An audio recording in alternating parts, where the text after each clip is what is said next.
We continue to recognize Black History Month tonight by looking at the legacy of a man who continues to make political history. Former Virginia Governor Doug Wilder is the first black governor in the United States and was the first black man elected to statewide office in Virginia. Kurt Autry takes a look back at how he continues to make an impact on the Commonwealth. He is a son of Richmond's Churchill neighborhood and the grandson of James and Agnes, two slaves who toiled on a Goochland County plantation. And when this precocious child was born in 1931, no one could have guessed he would grow up to become America's first African-American governor and the Commonwealth's most influential politician of the 20th century. That whites don't like it, blacks don't like it. No one likes it, except those who benefit therefrom. On this day, Governor Wilder is fired up about the lack of transparency and the deal that sent many of Richmond's Confederate statues to the Black History Museum and Cultural Center, suggesting it's no place for relics of the Civil War. At 92, his mind is sharp. He has an opinion on most current events. And while he doesn't like talking about the past much, his historic and colorful resume is hard to ignore. Wilder attended Virginia Union University. After college, he was drafted into the Army, where he volunteered for combat. In 1953, at the famous Battle of Pork Chop Hill, Sergeant Wilder and two other soldiers found themselves cut off from their unit and were about to become prisoners.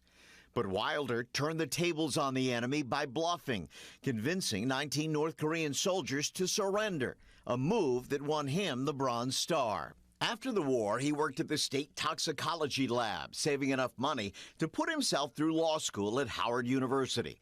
Soon after, a successful law practice, and then a call to public service. First in the state Senate. Then in 1986, he was elected lieutenant governor, becoming the first African-American to hold statewide office in Virginia. And in 1989, he won the governor's mansion, becoming the first African-American governor in the country.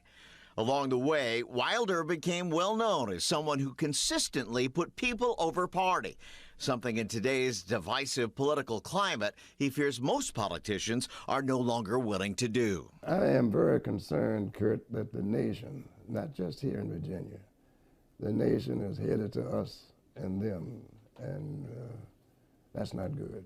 But crossing the aisle wasn't always easy. Case in point, in the early 70s, Republican Governor Linwood Holden wanted to create a cabinet system so he could appoint various secretaries with the goal of streamlining government and to save money.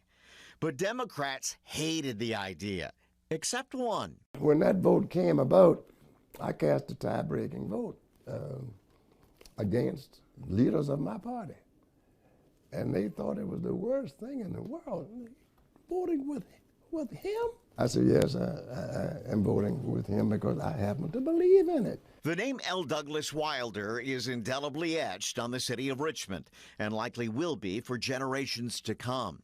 There is the Wilder School of Government and Public Affairs at Virginia Commonwealth University, the Wilder Library at his alma mater, Virginia Union, and a building named in his honor at Virginia State. And while the recognition is certainly a source of pride, it's not something he thinks about much. Do you allow yourself to think of how you'll be remembered? No, I don't. I don't give any thought to how I'll be remembered. The only thing that I would like to be remembered for is that I did the best I could with what I had.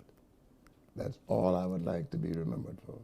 And I encourage most people, particularly the young people, do the best you can with what you got.